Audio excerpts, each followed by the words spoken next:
Alhamdulillahi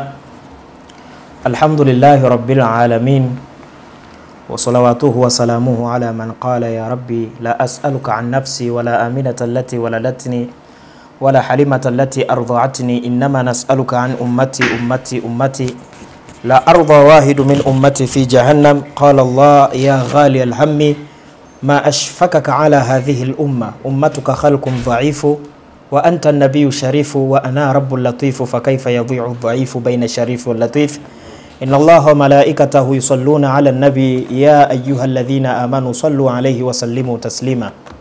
Ikhwani, ndugu zangu wapendwa wa ZVP Online TV, leo ni siku nyingine tena tukiwa katika studio zenu hizi pendwa kwa ajili ya kukuleteni darsa ulimwengu wa siri au ulimwengu usiojulikana.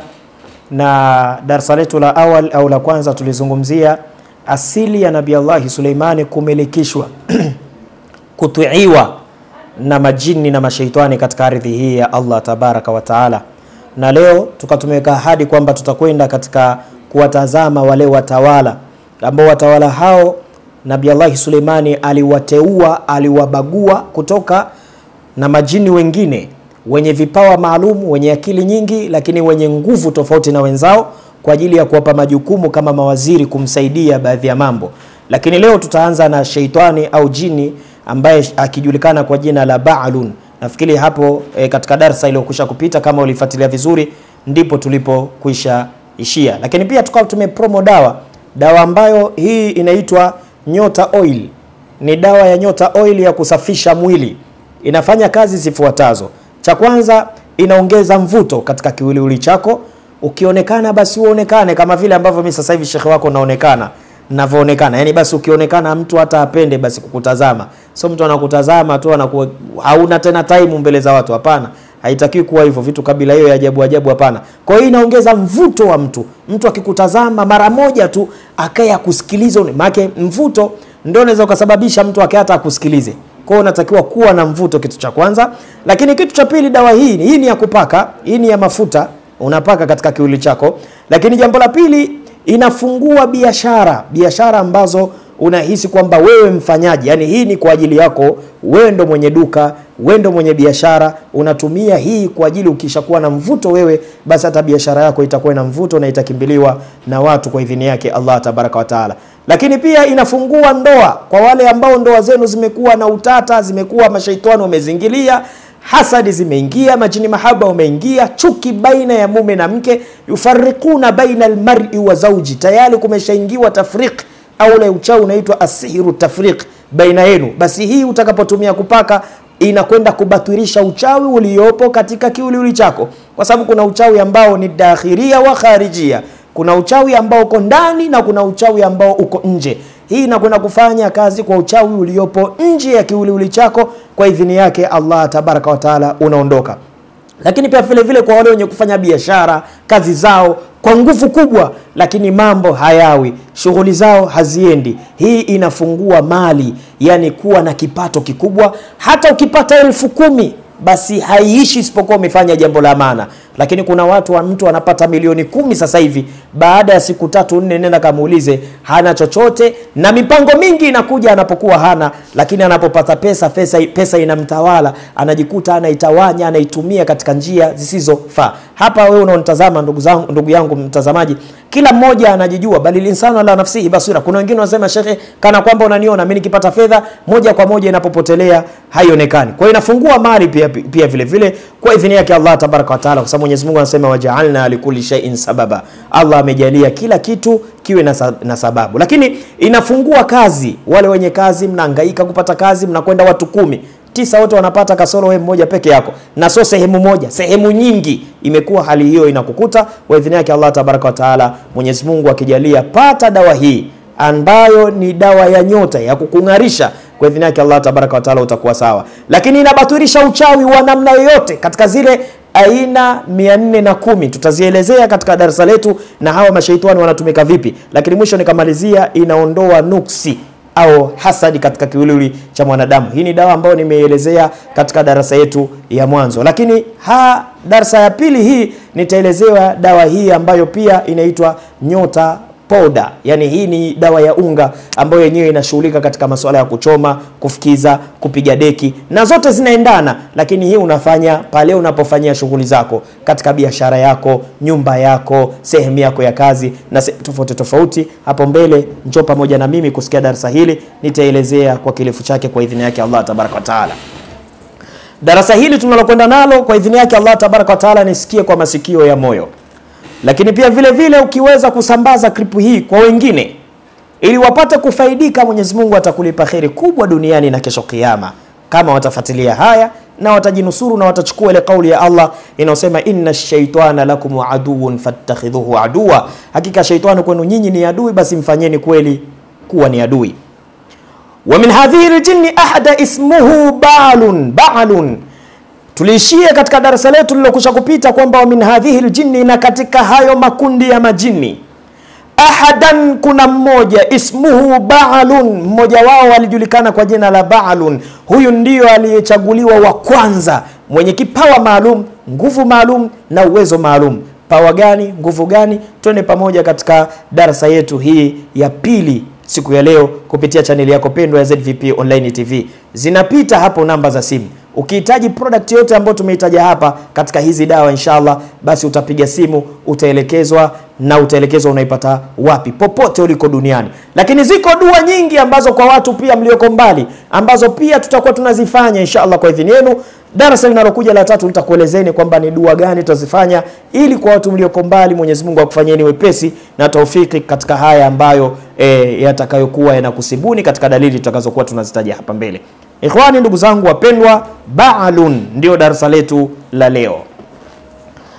Ba'lun huyu qaidun juyush shayatinu, yeye alikuwa ni kiongozi katika jeshi la mashaitani. Tumesema hapo waliotoka katika mapango walikuwa ni jeshi la majini, na jeshi la majini ambao tayari wameshabeba sifa ya ushaitani, yani ya kulaaniwa, wanafanya mambo ya hovyo, ya dhiki, ya tabu, kubadilisha maisha ya watu, kuharibu mambo ya watu, mimba za watu kuporomosha.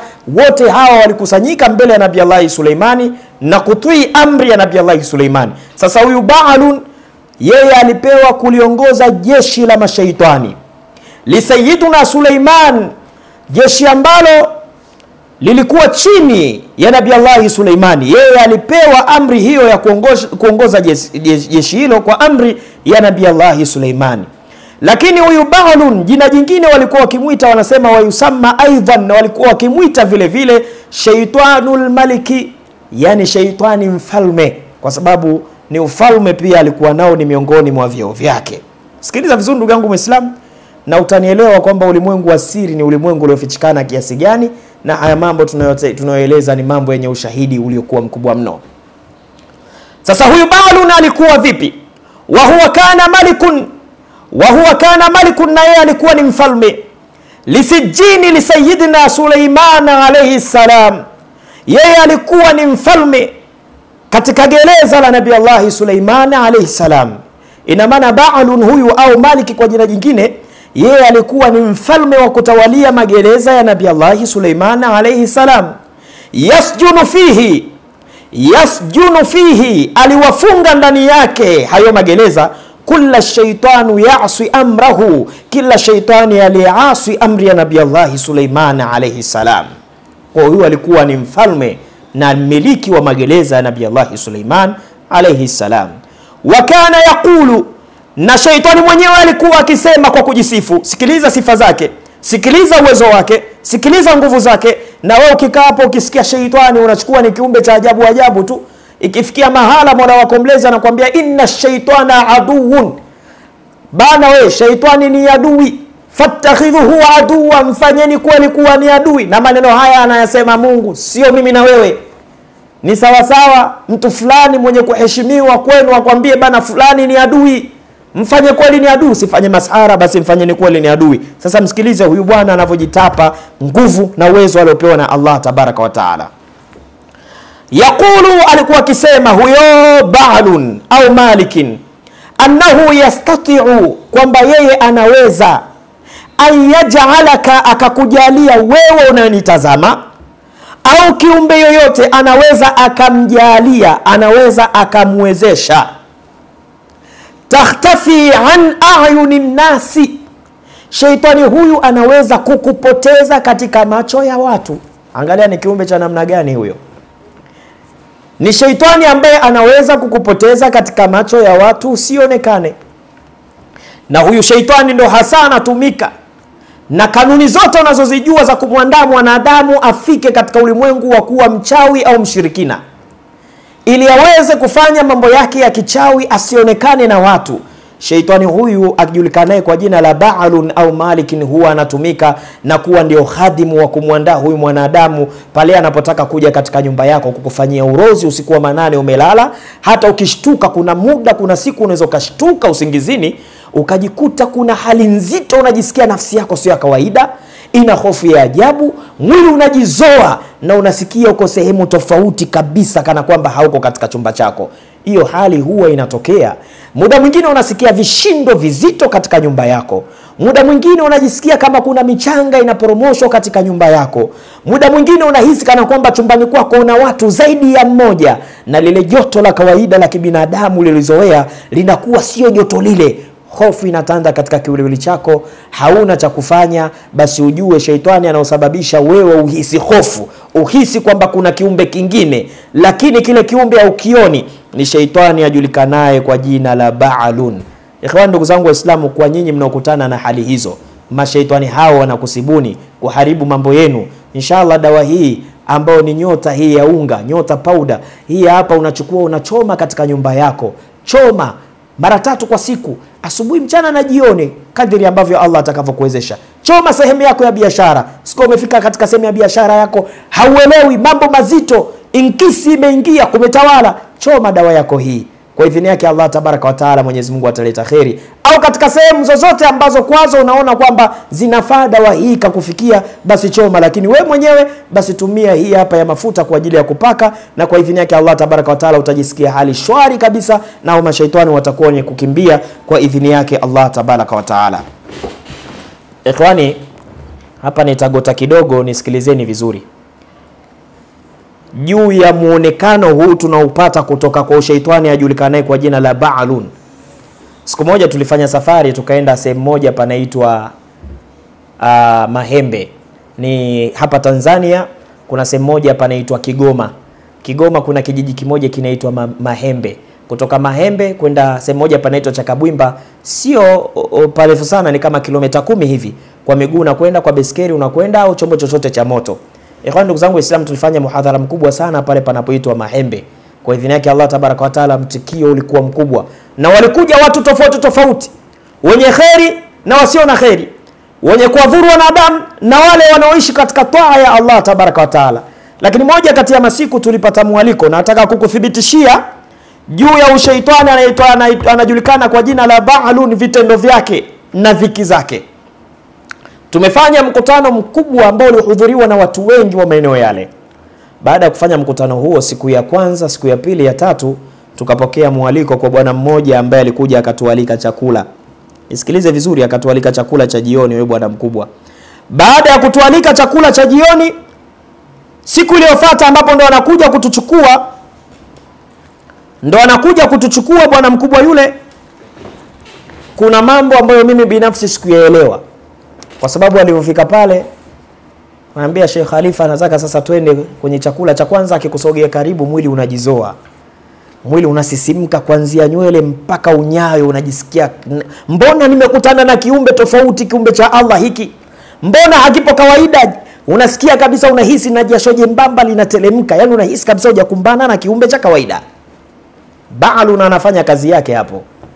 Huyu bwana mkubwa, cha kwanza alichotueleza, kwa sababu tulikwenda na akina mama wawili ambao walikuwa ni wagonjwa, walitufuata baada ya kutoka katika makazi yetu ya Tabora, tumekwenda kule, wakasema na sisi tunakwenda huko kwa sababu ya maradhi tulionayo. Kweli wakasafiri, mtu na shangazi yake, wakaja kule kwa ajili ya kuwafanyia ruqya sharia na matibabu ya kisunna ili wapate kuwa sawa kwa idhini yake Allah tabaraka wa taala. Kwa hiyo wao hatukuwatambulisha katika jamii kwamba tumekwenda na wageni, na wao walikuwa wamehifadhiwa kwa wenyeji wetu, na walikuwa ni watu wa kukaa ndani kutokana na mji wenyewe ni mdogo. Lakini kulikuwa kuna vijana wetu wawili kutokana na kubadilisha hali ya hewa tulipofika kule walipata kidogo maradhi. Inna shaytana lakum aduwwun fattakhidhuhu aduwwa, hakika shaytani kwenu nyinyi ni adui, mfanyeni kweli ni adui. Haya ni maneno ya Allah tabaraka wa taala. Ndugu zangu Waislamu, yule bwana mkubwa anatuuliza, Shekhe, mbona kuna wale kina mama wawili ambao mmewaacha, vipi na wao? Waiteni twende nao. Cha kwanza nikashtuka mimi na wenzangu wote tukabaki tunaangaliana. Ni nani kamwambia wewe mzee kwamba kuna wageni tumekuja nao wengine?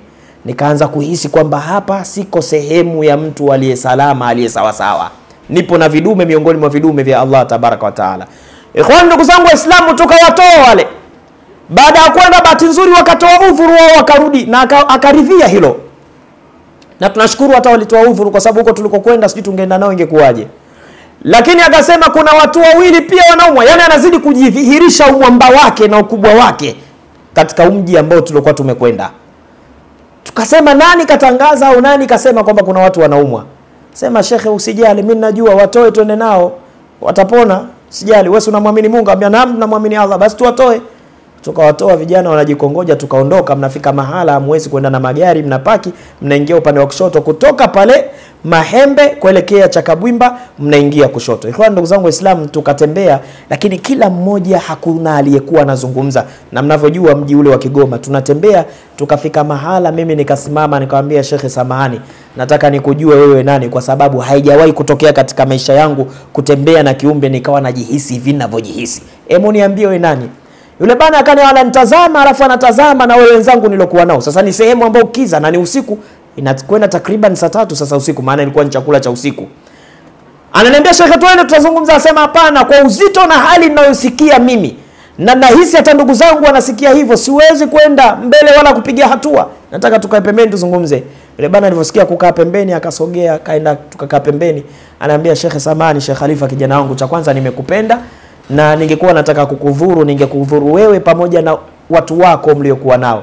Lakini kwa cha kwanza Mwenyezi Mungu amekujalia kuna asbabu ambazo unazozitumia kwako zinakunusuru sana. Lakini hilo la kwanza. Lakini la pili, kuna darsa ambalo umelitoa, darsa ambalo limenivutia sana. Kwa mara ya kwanza nimepata imani. Mchawi kanuni yake kubwa ni kutokuwa na imani. Hana imani, na ndio maana ana uwezo wa kumtoa hata mwanae aliyemzaa, anaweza kumtoa hata mkewe, anaweza kumtoa hata mama yake, ili mradi amtoe kafara yeye apate cheo huko uchawini. Akaniambia ingekuwa ni tofauti na hayo mambo mawili ya hayo ambayo wewe unayatumia kwa idhini yake Allah tabaraka wa taala, ikiwepo miongoni mwa hivyo ninavyovitumia mishekhe wako ambavyo leo navileta kwako. Cha kwanza ni hii hapa, Nyota Oil kwa ajili ya kujipaka. Fanya mafuta yako asubuhi na jioni. Kila unapotaka kulala hakikisha umepaka mafuta haya. Ni ghali kidogo, lakini kwa idhini yake Allah tabaraka wa taala unakwenda kutengeneza kitu kikubwa kwa idhini yake Allah tabaraka wa taala. Ikhwan, ndugu zangu Waislamu, piga simu hapo, utapewa bei ya mafuta na utachukua mafuta haya utakwenda kutumia. Itakuwa ni hisni na hijabu na ni kinga kwa mashaitani ambao wanakufuata katika njia za kichawi na zinginezo ambazo wao wanazijua zaidi. Lakini hii fukiza katika nyumba yako, nyumba ambazo zimekuwa hazina baraka. Kuna mtu mwingine anaweza kawa anaishi katika nyumba, riziki ya nyumba hiyo ni ngumu.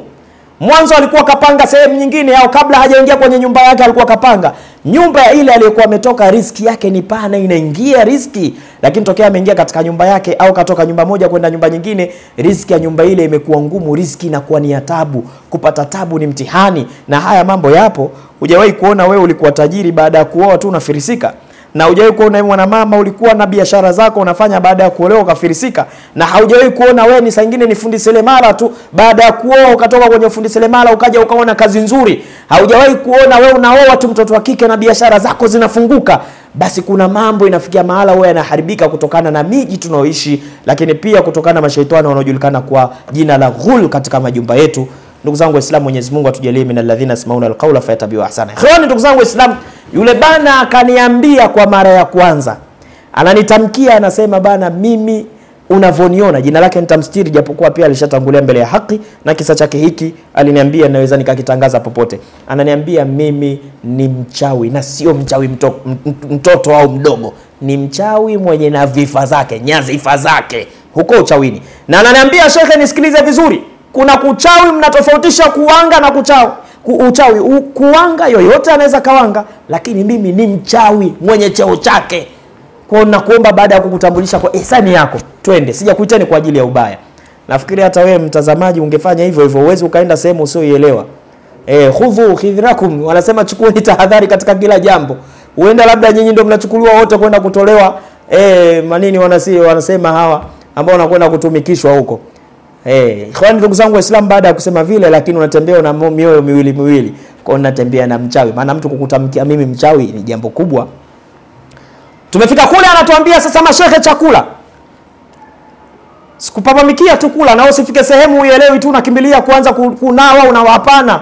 Sasa ndugu zangu walipoona mimi sijanao, naambia subiri kwanza, nataka tufanye mazungumzo na wenyewe hawakunawa, chakula kifunikwe. Wezi jua kimewekwa nini, lazima tahadhari. Khudhu khidhrakum, tukashasema mwamba unafanyaje?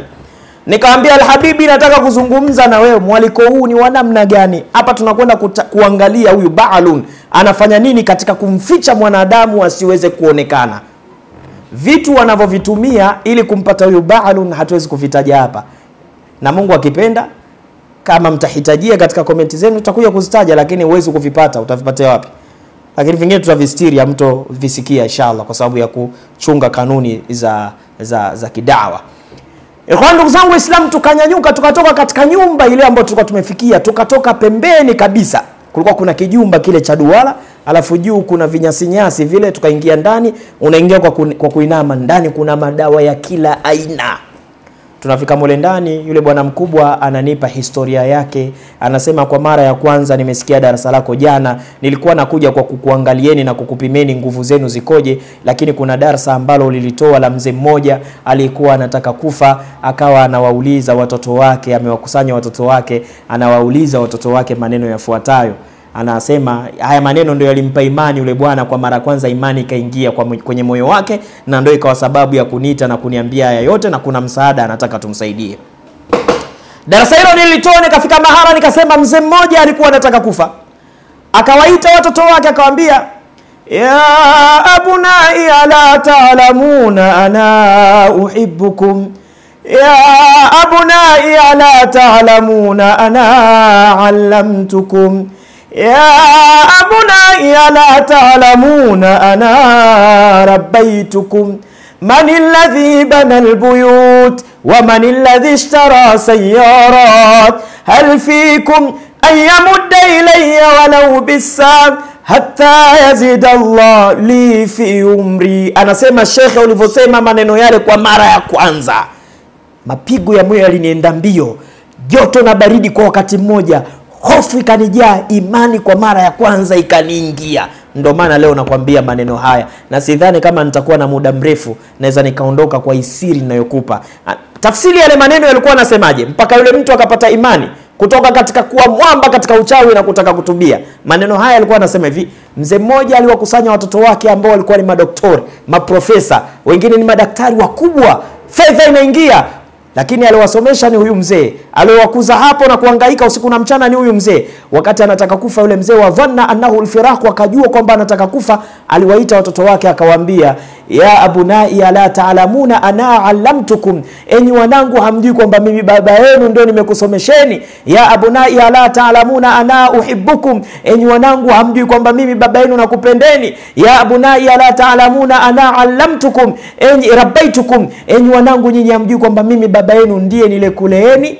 Man alladhi bana albuyut, nani amejenga nyumba hii? Wa man alladhi ishtara sayyarati, nani amenunua kipando hiki ambacho mnakipanda, iwe ni pikipiki, iwe ni gari, iwe ni beskeli, midhali na inahisisha usafiri wa hapo nyumbani, nani kanunua? Anauliza watoto wake, kisha anawaambia, hal fikum ayyamudda ilayya walau bisa, je, ni nani ambaye anaweza kumuomba Mungu akatoa katika lisaa katika umri wake, akamuomba Mungu lile lisaa anipe mimi, ili Mwenyezi Mungu anijalie kuniongezea uhai wa maisha.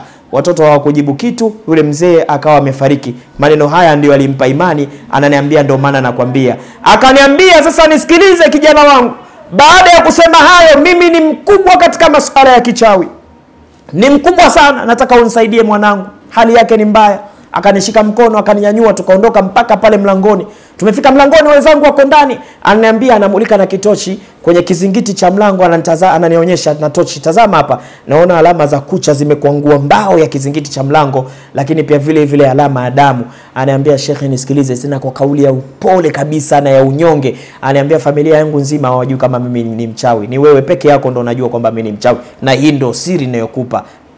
Ananiambia kwamba nilimtoa, nilikuwa na watoto wangu kama 10, kwa wenzetu wanazaa, tena alikuwa na watoto karibia 12, lakini sasa hivi wamebaki kama watoto tu 6.